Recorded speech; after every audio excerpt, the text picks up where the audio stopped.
going into March, madness time, and I said, hey, look, like workouts are gonna start in a month. I don't want to be sitting out. And I remember you saying, like, look, push it as hard as you can till you literally can't anymore. I can't give you that back. The knee has to heal to get that back.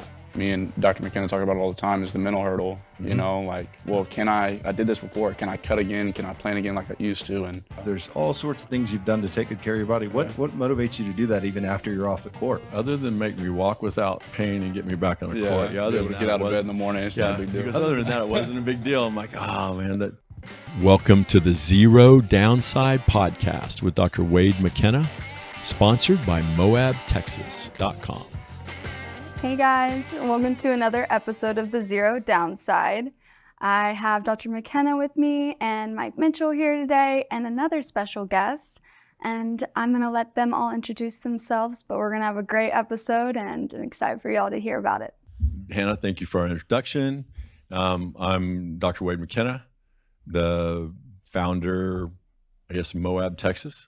And we're here today with Elijah Elliott, I guess you could say friend, family, and patient of Dr. McKenna. And like basketball player extraordinaire, ruler of the basketball court at 24 Hour Fitness now, and sports agent extraordinaire. Yeah, the old man's league. Clotheswear designer, like entrepreneur. Like, what are we even going to put in your title? We're just going to put, we're not putting ex-athlete. We're going to put like entrepreneur. Yeah, a little bit of everything. Elijah Elliott, entrepreneur. That'll work. Right. Mike. Yeah, absolutely. I'm Mike Mitchell, business manager with Dr. Wade McKenna and Zero Downside podcast member, I guess you could call There it. you go. Yeah, but honestly, Elijah, thank you so much for being on the show today. We're excited. You know, pre-show we were talking about you specifically and just the history with the clinic, everything else, and then what you've got going on in your life right now. It's like, man, where do we start? You know, how do we tackle all this stuff in one episode? So. But let's just start off, and I'll have Dr. McKenna kind of chat a little bit about the history with the clinic. Now, first, I need to start with Elijah because I know he won't throw a lot of light on himself because he's the most laid back. He has cooled down to a level that I will never have, even at my age. Because I tell people all the time, the only way to really be cool is you have to be casually disinterested, but still an activist. And that is a skill I will never have. And Elijah has the casual, disinterested look down and knowing everything that's going on around him better than anyone I've ever known. So we saw Elijah first when we were at the clinic before Moab, before South Spa, before McKenna Orthopaedics. Because of my first introduction to your family was probably your mom. Yeah. And I saw a couple of your friends from Ball before you hurt yourself, right? Yeah, for sure. So I think Chad maybe went first. Yeah. And then Elijah, what he doesn't lead with is Elijah was on probably the most historic basketball floor if you take out Gallagher Iba. And only because that's the pine floor Hank Iba laid down and they do it every year. But other than Gallagher Iba, I think it's certainly not. Gallagher Iba is the most storied basketball facility in Big 12, but the one you played at is. Yeah. Right? Fieldhouse. Where'd you play? University of Kansas. There you go. Yeah. The historic Allen Fieldhouse. You know that Allen was a DO. So it was named after a doctor. Yep. Which the history of Allen Fieldhouse is like there's not a lot. I don't know if anyone else that's never been there.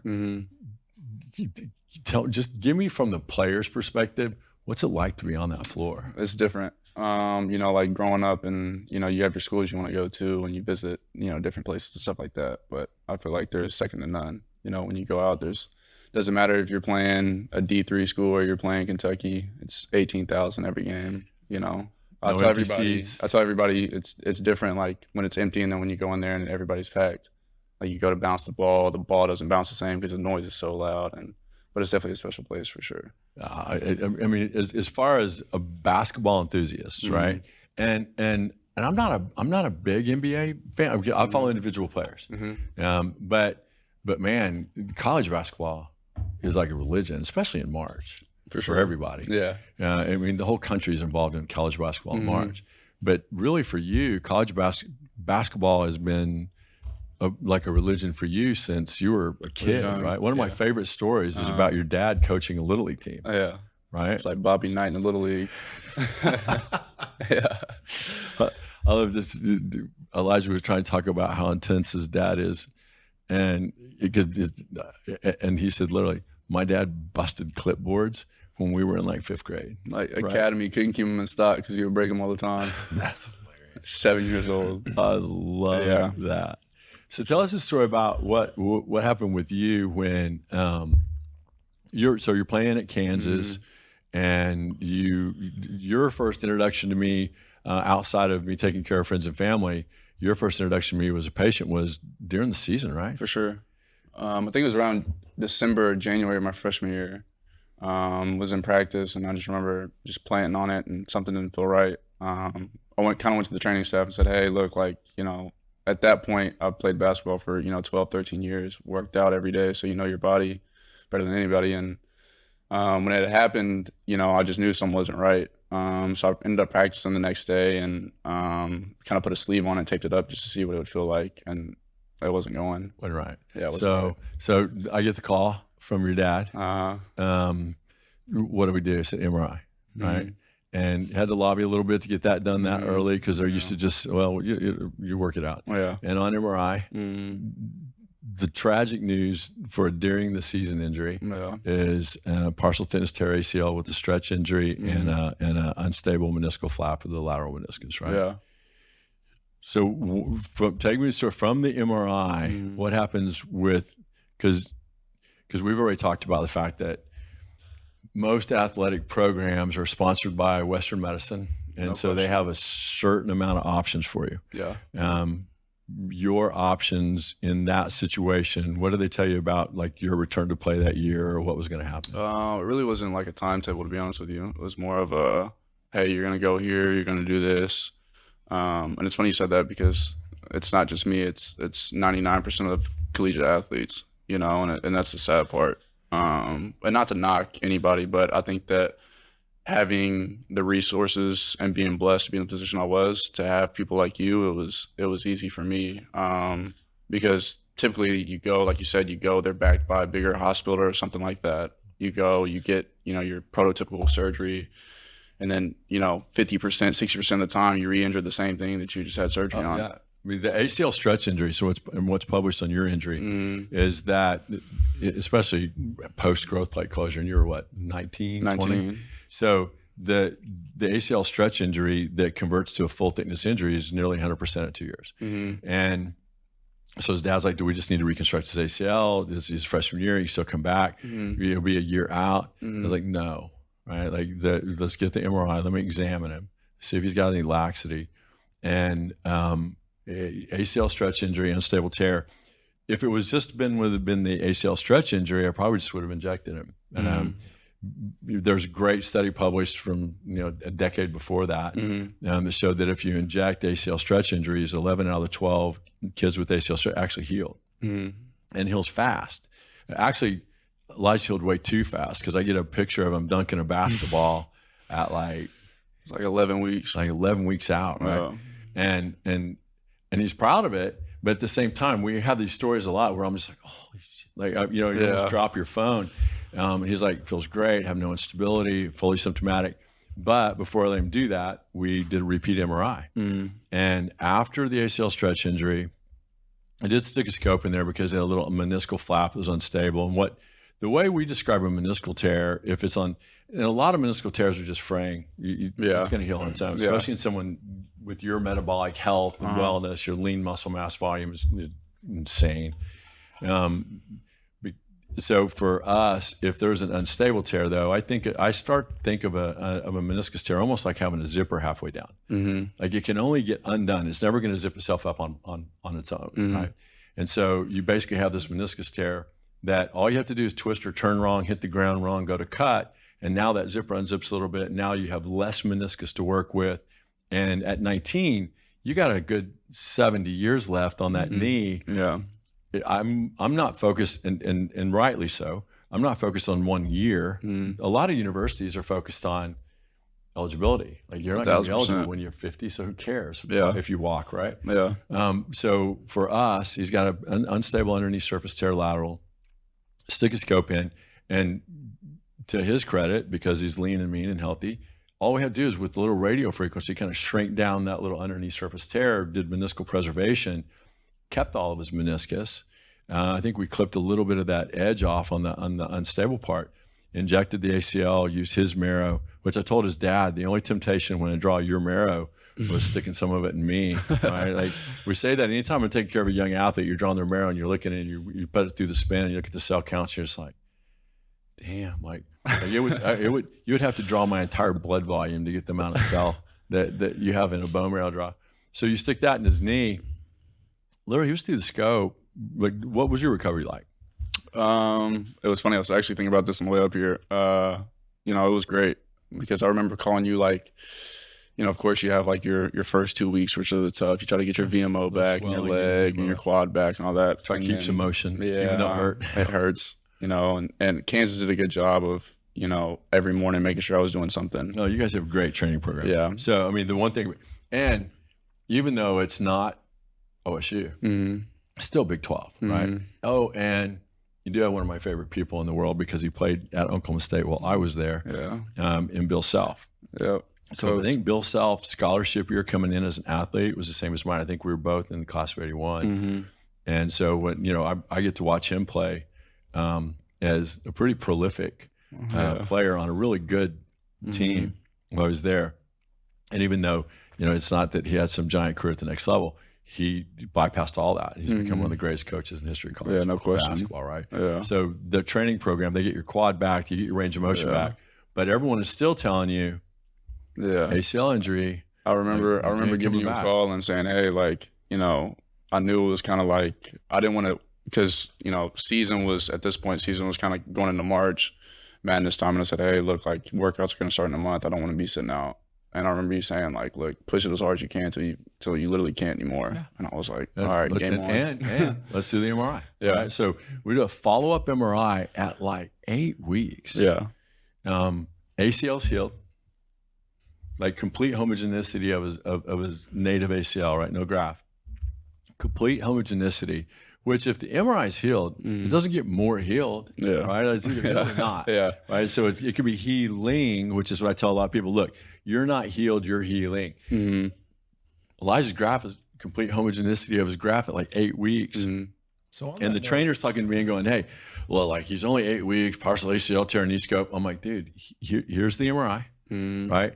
The meniscal tear is gone, completely remodeling of the knee with more cartilaginous volume 8 weeks out than he had the day before we did the scope. The ACL is complete homogeneity of the graft. He's like, hey man, can I trust it? Do I do it? I say, hey, do you have range of motion? And you're getting your quad back.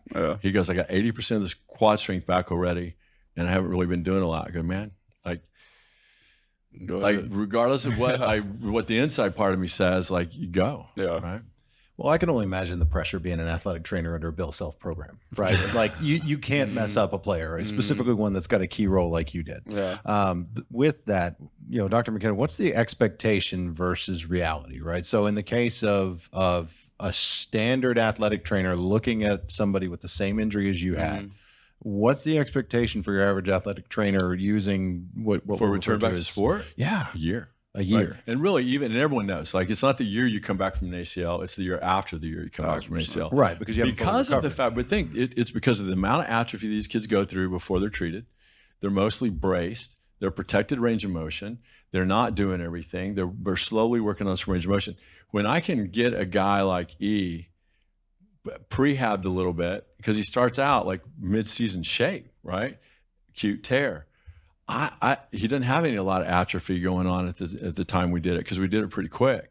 So, but because we don't let him put him in a brace, put him on crutches, keep him non-weight bearing, not work on range of motion, and because the trainers were real good at being aggressive on, because they wanted to see too, right? It's not like the trainers weren't interested. Like he's got some trainers looking at him and going, "Hey man, like I love what you did. Like this is kind of cool. 1,000%. Like let's see how much we can get your quad back." Yeah. So when you avoid all that, getting over the surgery isn't just waiting for something to heal. It's getting over the surgery, right? Like you gotta get your quad back. You gotta get your range of motion back. You gotta get protective proprioceptive reflexes back.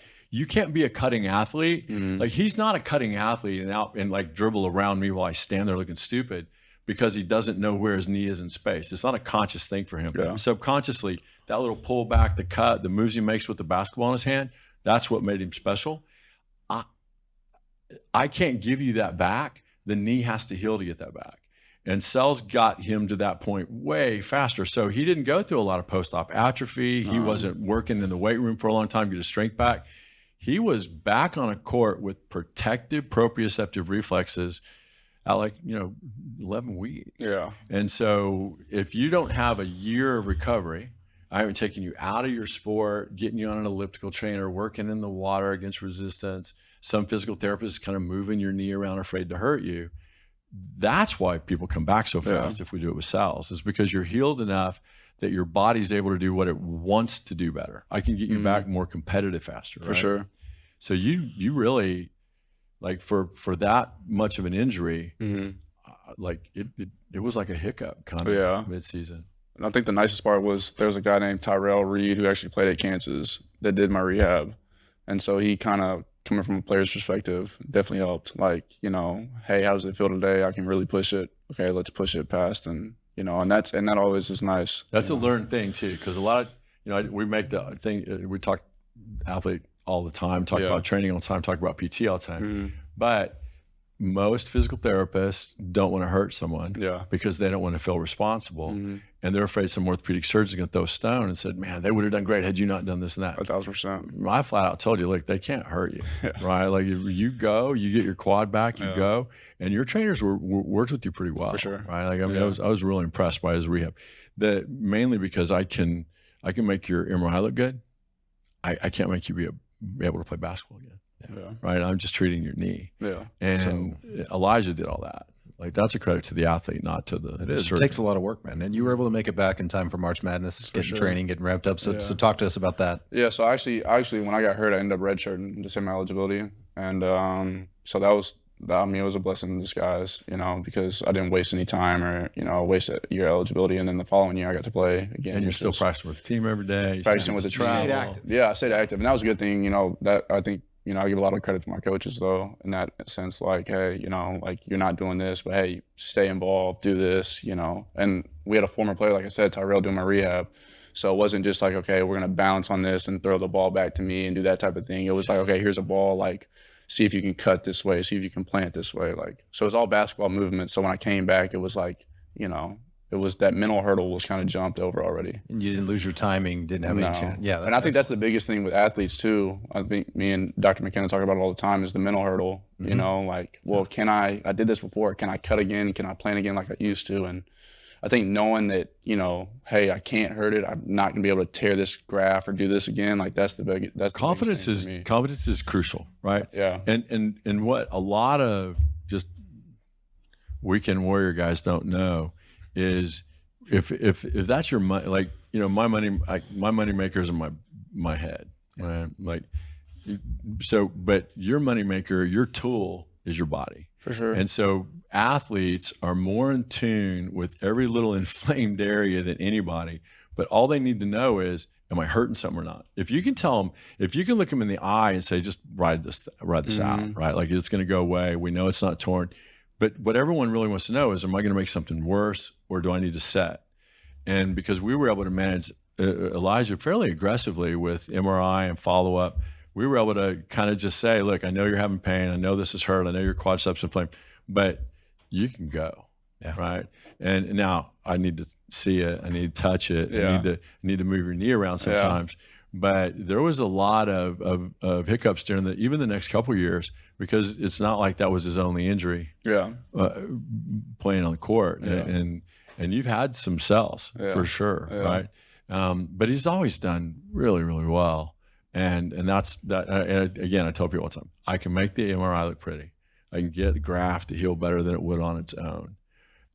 But really, to get your performance back is just how hard are you going to work? For sure. Right. Yeah, there's one thing I did notice when I first joined the clinic a couple of years. It's actually been 2 years now this month, but I met you as a patient. And the one thing that struck me with you in particular is it's not common for someone your age and with your physicality to start doing the things that you're doing at this stage in life, right? You're doing things to provide longevity at a young age. So you've already got a head start. You know, genetically, you've got a head start. Yeah. But you're in there, you take great care of your body. You get IVs whenever you're feeling down. You know, you've had cells, you've had therapy, treatment, I think cold therapy. There's all sorts of things you've done to take good care of your body. What motivates you to do that even after you're off the court? I think it just comes from, you know, coming from older friends of mine that have been in the league and done certain things like that. And also my mom, she's super into like holistic stuff and, you know, not your traditional way of doing something. And so I think that kind of translates into, you know, how I've kind of taken this, you could say like athletic journey maybe, like when it comes to taking care of yourself and really taking time for yourself. Because at the end of the day, if you know, you can make sure everybody else is well around you, but if you're not well, you can't, you know, impact other people. So can you say that a little louder for this guy? Hey, look, I finally, look, it took 59 years for me to decide I was not worth treating, just taking the time. I literally, honestly, just kept thinking I'll get to it. I think that's the biggest thing though, just taking the time. Yeah. I mean, I'll get to it. And like, you know, we're talking, this hasn't been the greatest week for the McKenna household. This is, you know, a couple years, this is the week my mom passed. This is the, you know, but when my kid turned 10, I turned 60, and you lose your mom. You look in the mirror the next day and think, you know, I'm not going to get to it. Right. Yeah. And so I had to start a little bit of focus, but I have all the cool toys. Like I could treat every guy that comes to me and they say, what do I do? I got that. Yeah. But when it came to taking the time, because I'm not an athlete, right? I'm not on the court. I get paid to stand next to a table, examine people, and hold a knife and make sure you do the right thing, right? No big deal. When I'm in surgery. Yeah, by the way, I think it's the coolest thing ever. Right? Well, changing somebody's life for the better is not a big deal. But. Okay, so that's what you said. When you came up to me, we're at a random rrestaurant in South Lake. I'm not going to give the restaurant a shout out, but somewhere that's one of the only places you can still grab a bite to eat after 10 o'clock in South Lake where the streets roll up, right? No question. And they have really good steak bites. So he comes in with, you know, like everyone over 7 foot tall. Like, how tall are you? 6'6"? 6'5". 6'5". Yeah. So he comes in, and you got the 6'5" guy with gym shorts and kicks on. He's got a bunch of guys that are 6'5" to 7 foot, and they're sitting at a table. They're hard not to notice when they walk in a restaurant. My back's to where they are. I'm with my girlfriend and one of her friends, and he comes walking up, grabs me and hugs me from the back, and I look around. No, first you send a drink over. Oh, yeah. So the waitress comes over and goes, over. These gentlemen would like to buy you a drink. And I'm like, oh, Lord. Like I look around, I see him, and he comes walking over and gives me a hug.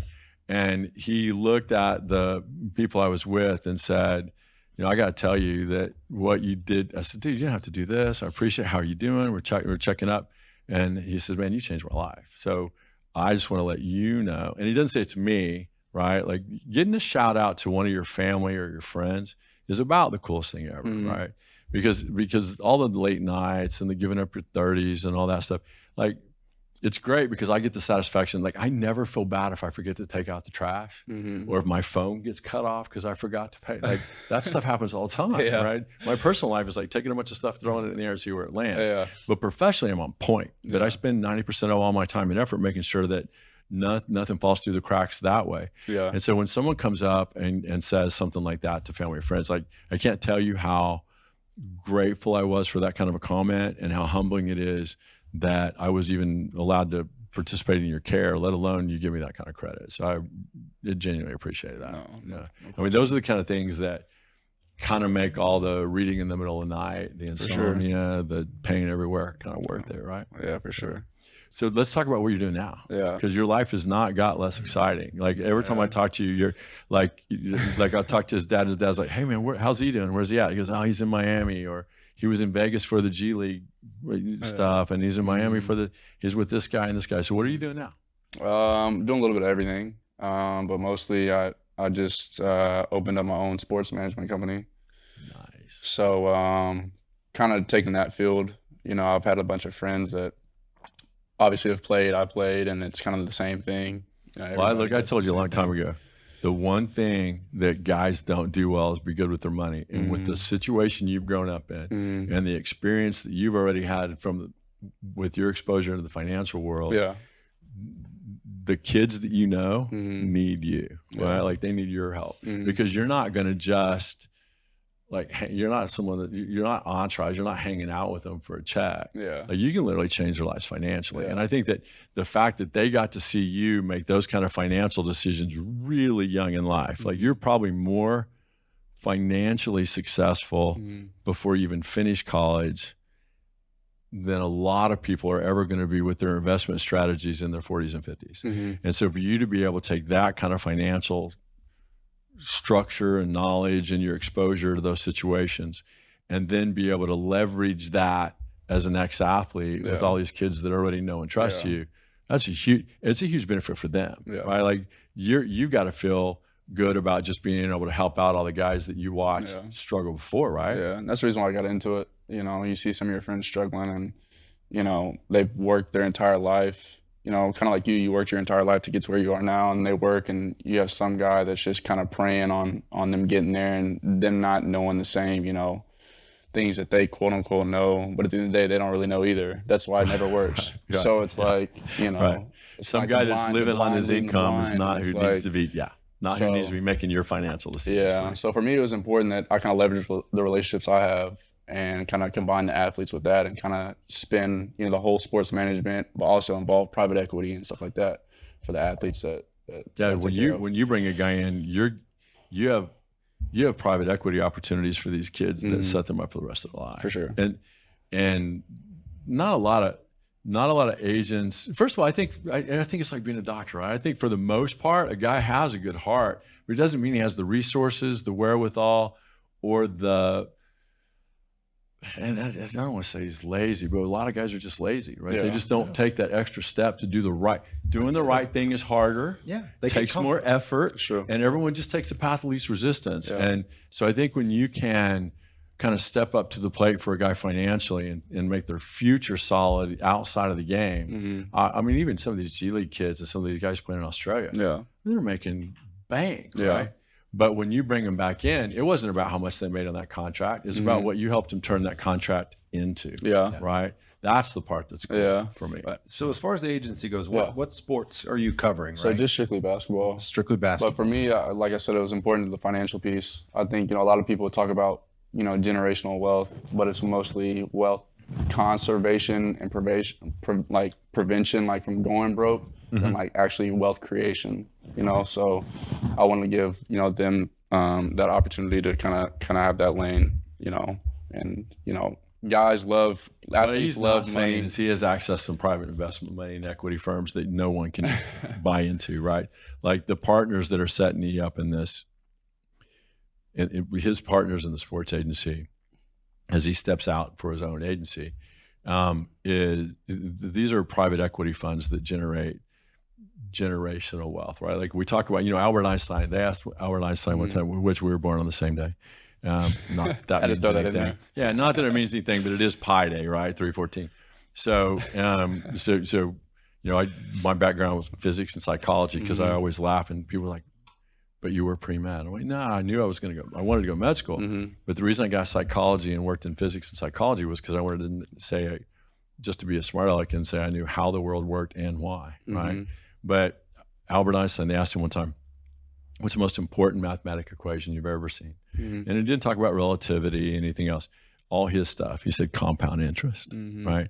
And so when you learn that if you start right in your age group, 20 years from now, you're a multimillionaire and you didn't have to scratch, but you just had to get money in the right place at the right time and then let it leverage itself over time.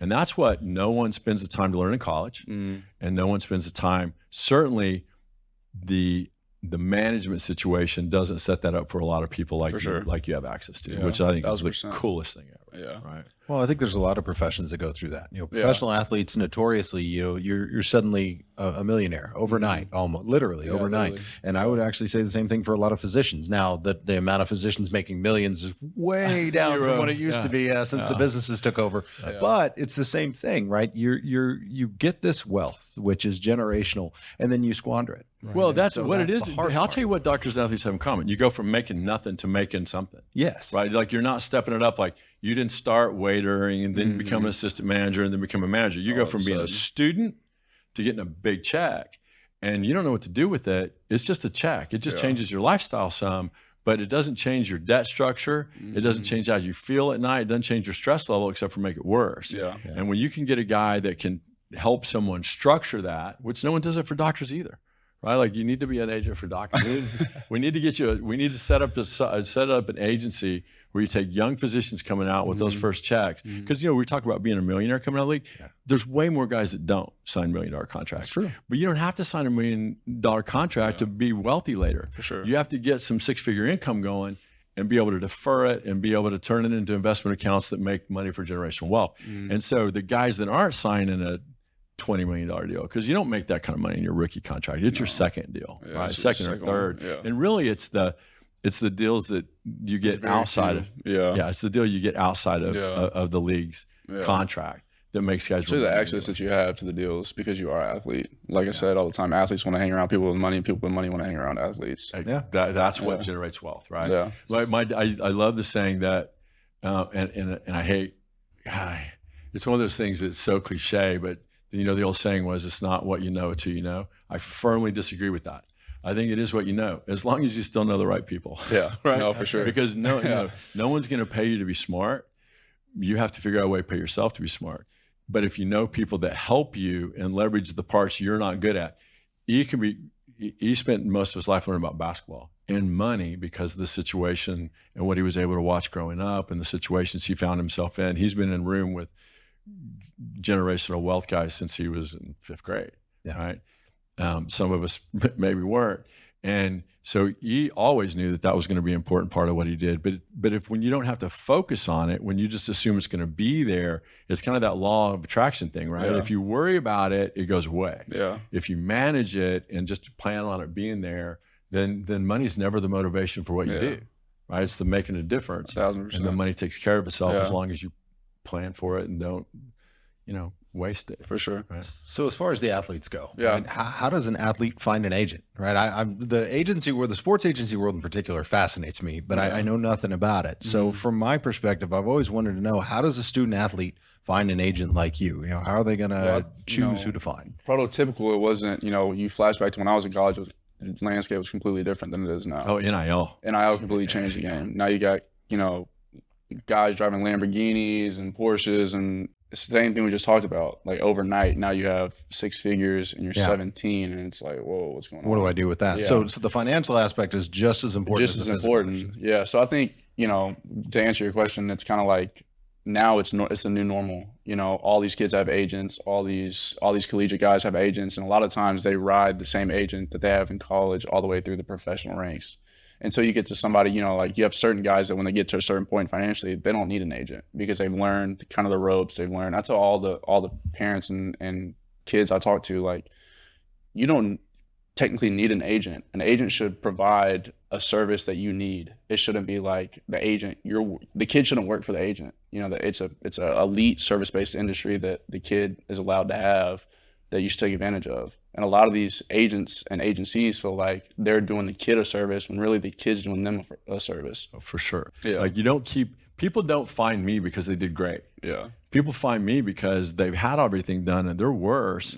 And so they're looking for any other answer that wasn't that. Mm-hmm. And with E in the kid's life, it was pretty easy for him to find it work his way into the clinic for sure and get taken care of. Mm-hmm. But those are the NIL money's changed everything. It's ridiculous. The most exciting part of everything though is for me isn't even like the agency thing is cool because you're taking some of these young kids and just you're going to change their life forever. Mm-hmm. But what do you got coming up soon? Like I was kind of hoping you'd show up with your new logo on. No, just some clothing stuff I've been working on.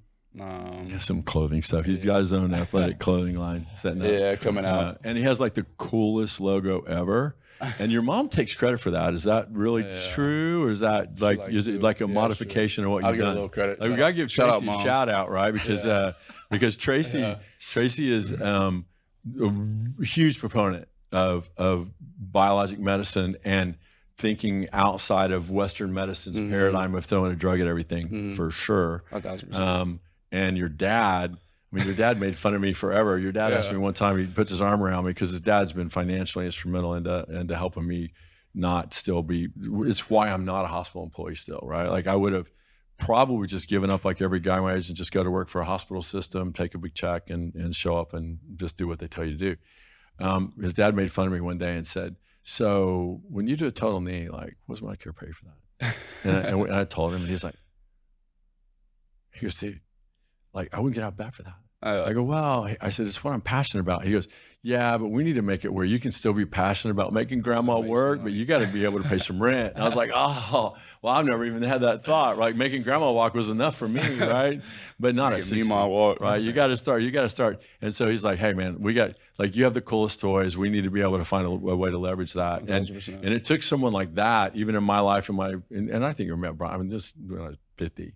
But so it's been a decade, but his mom, like, it goes back to your number, right? Yeah. So the jersey hanging behind Elijah is 5, and you turned that into a pretty marketable logo outside of the 5, right? Yeah. Like, it looks cool. So like it's going to be called Art of 5, but we're going to call it like the number 5 IVE, and it's going to be basically stand for your 5 essentials. So like your hoodies, your joggers, your shorts, t-shirts, and caps.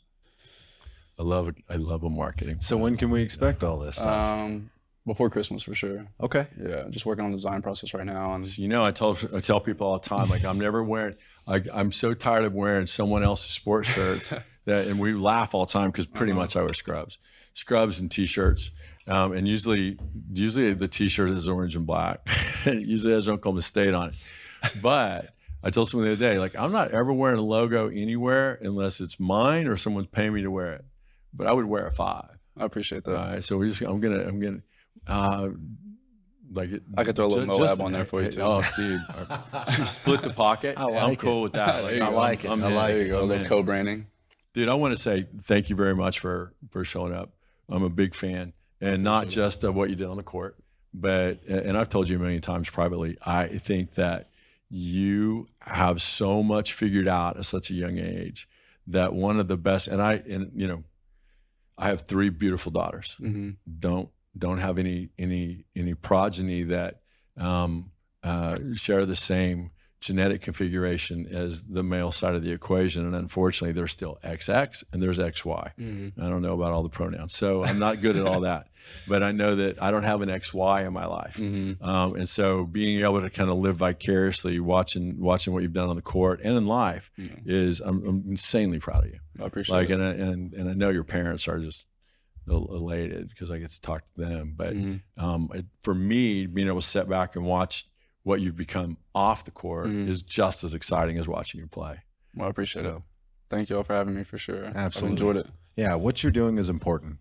Just like you said, there was a trainer that was an athlete that guided you through an injury at a crucial time in your life. You're doing the same thing for these guys. So much to his point, proud is definitely a term, but you're helping out and you're providing something that these guys need, not just in a physical aspect, but you're helping them financially, mentally, and you're giving them that level of just kind of a backdrop, right? Yeah. You're helping protect these guys. For sure. So your work is definitely appreciated. Yeah, I'm just got, he came up to the table and goes, I said, dude, all I did is put stuff in the right place. He goes, other than make me walk without pain and get me back on the court. Yeah, other than that, get out of bed in the morning, it's not a big deal. Because other than that, it wasn't a big deal. I'm like, oh man, and I mean it when I tell people, look, and we'll end the show with this, but I am incredibly humbled by the opportunity to take care of our patients, and it's always nice to me when you get to see someone not only overcome an injury and outperform where they were and grow in their sport, but watching what they turn into as an adult has been incredibly gratifying. So I appreciate that. And I hope you kind of keep us tagged in on kind of what happens at this next level. Sure. Well, I appreciate y'all for sure for everything you've done. All right. Thank you very much.